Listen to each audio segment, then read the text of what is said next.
Bismillahirrahmanirrahim. Doa sebelum belajar.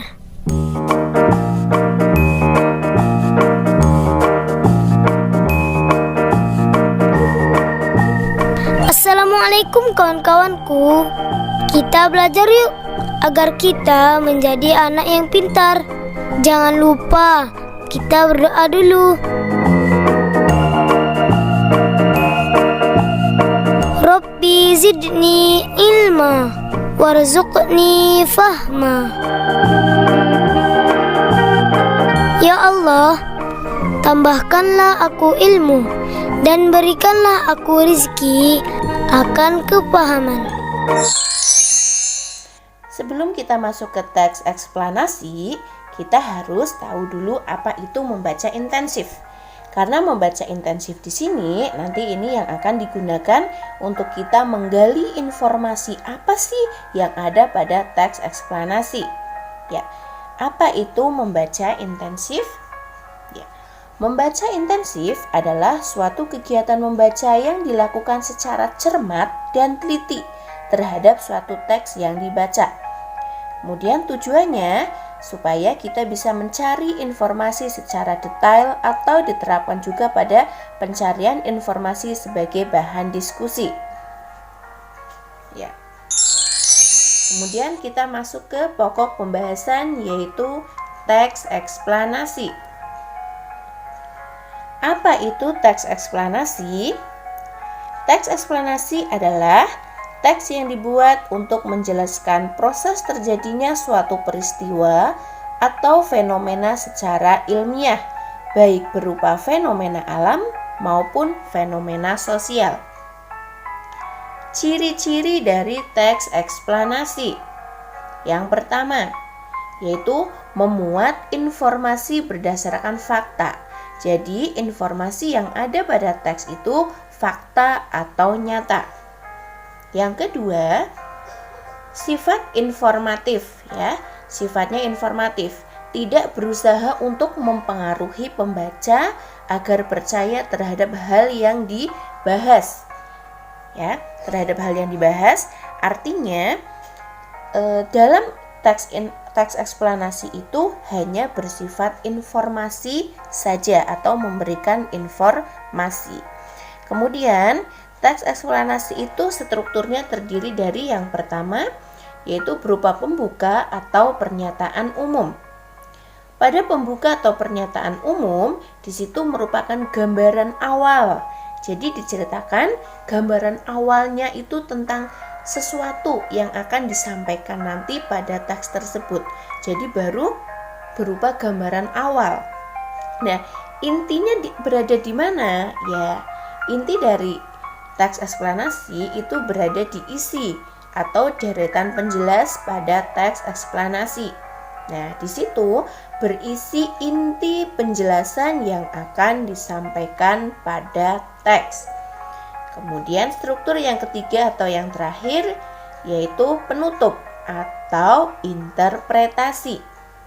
Pada penutup atau interpretasi itu berisi pandangan atau kesimpulan penulis yang bersifat opsional. Jadi strukturnya itu terdiri dari 3 bagian. Yang pertama berupa pembuka, di situ berupa pernyataan umum, kemudian berupa isi atau deretan penjelas, dan yang terakhir berupa penutup atau interpretasi. Ya, gampangnya itu berupa kesimpulan dari teks eksplanasi tersebut. Nah, berikut contoh dari teks eksplanasi. Di teks eksplanasi tersebut itu ada pernyataan umum. Nah, pernyataan umum atau pembuka itu ada contohnya ya. Kemudian ada deret penjelas atau berupa isi. Kemudian yang ketiga berupa penutup atau interpretasi. Nah, di situ teman-teman bisa membaca ya, jadi cukup jelas.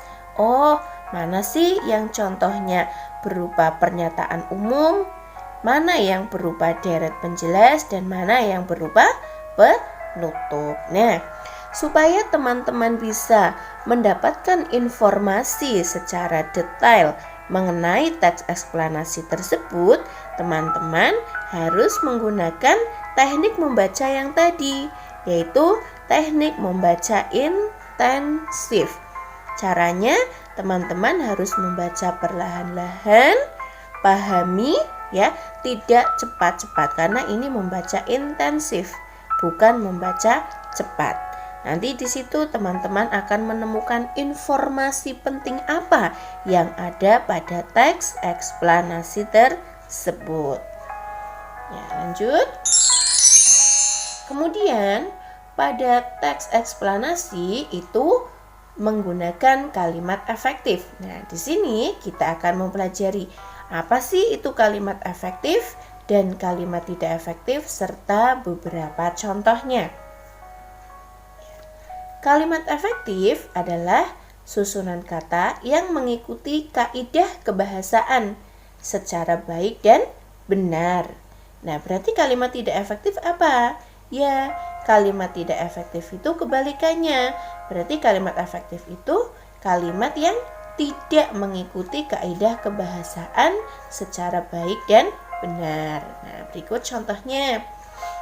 Kalimat tidak efektif itu disebabkan oleh beberapa hal. Yang pertama, penggunaan kata-kata yang maknanya sama.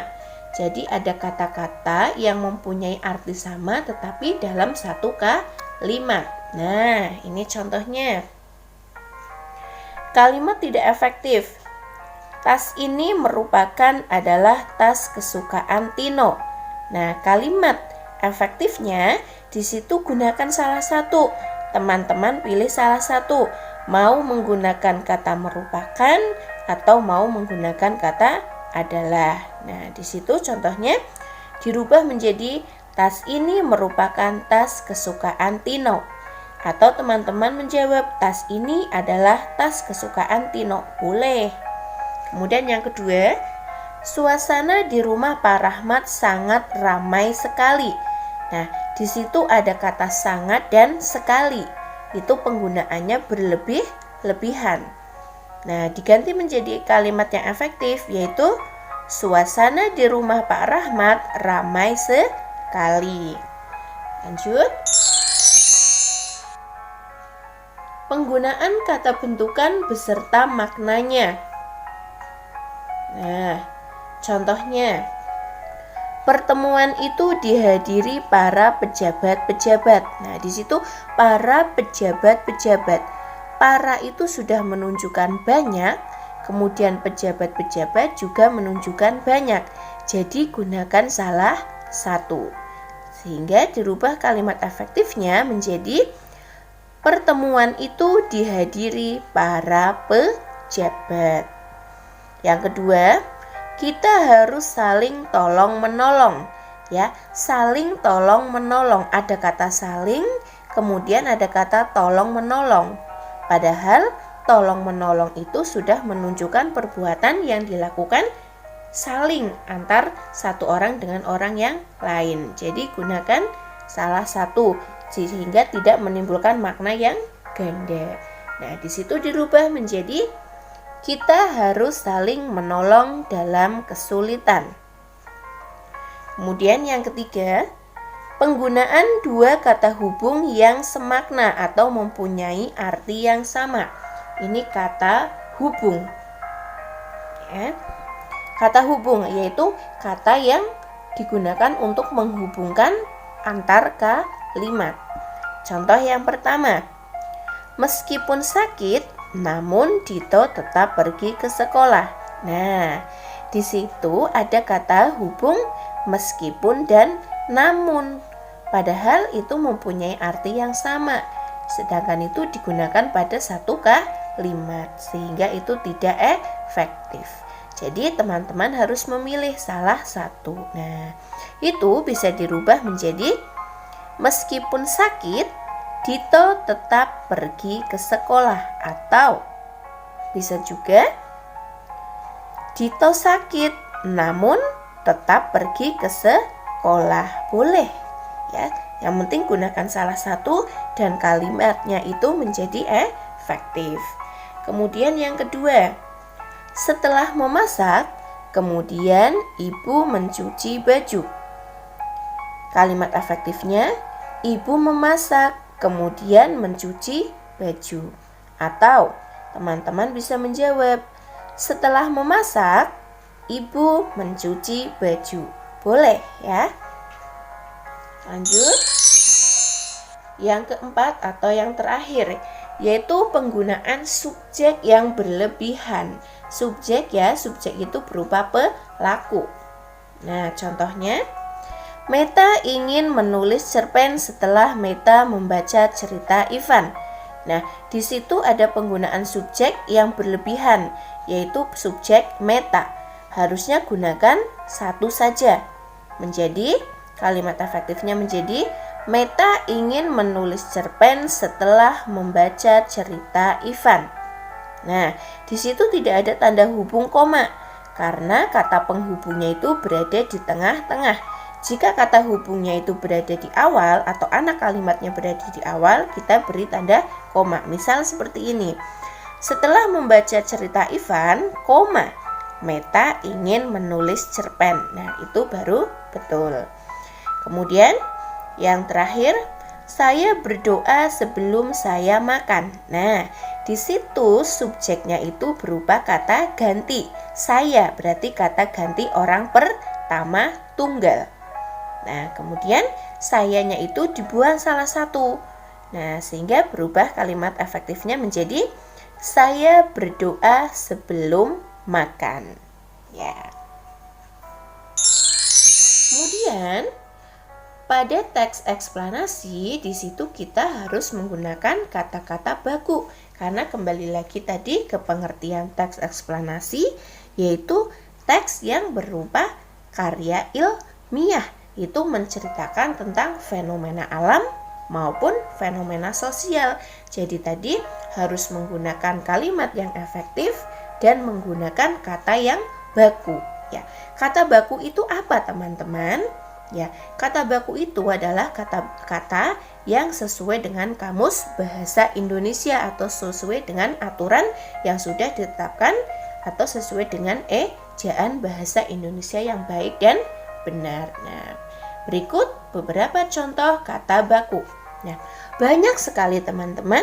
Kalau mau mempelajari tentang kata baku, teman-teman bisa membuka ya di Google, banyak sekali contoh-contoh kata baku. Nah, di sini Ustazah sudah merangkum beberapa kata baku yang bisa teman-teman pelajari. Ya. Untuk kelompok yang pertama, kata baku ada objek, tidak bakunya itu objek menggunakan y.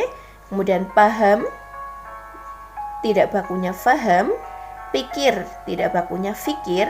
Hakikat, itu hakikat. Nah, nanti di sini teman-teman akan menemukan banyak sekali kata-kata yang sering kita gunakan sehari-hari, padahal sebenarnya kata tersebut itu tidak baku atau tidak benar. Nah, ada kelompok yang kedua, ada keterampilan. Ya, di situ keterampilan ya, harusnya itu pakainya n bukan h. Kemudian tidak bakunya itu keterampilan. Padahal biasanya kita seringnya menggunakan yang tidak baku, yaitu keterampilan. Kemudian kran. Ya, kran itu yang digunakan yang keluar air ya. Airnya untuk mengalirkan air, itu penulisannya yang baku adalah keran. Yang tidak baku itu kran. Nah, teman-teman bisa lihat ya pada tabel kata baku dan tidak baku. Kemudian pada kolom yang ketiga atau terakhir. Nah, teman-teman bisa pelajari di situ. Nah, kira-kira teman-teman selama ini sudah betul apa belum ya kata-kata yang digunakan? Ya, terkadang kita merasa, oh, itu kata-katanya sudah betul. Saya sudah betul mengucapkannya, itu benar. Ternyata kata-kata itu merupakan kata yang tidak baku. Padahal ketika kita menulis suatu karya ilmiah ya yang sifatnya itu berupa formal, kita harus menggunakan kata-kata baku. Kata-kata yang tidak baku itu biasanya kita gunakan dalam kehidupan sehari-hari atau kita gunakan dalam pergaulan kita dengan teman sehari-hari. hari ya.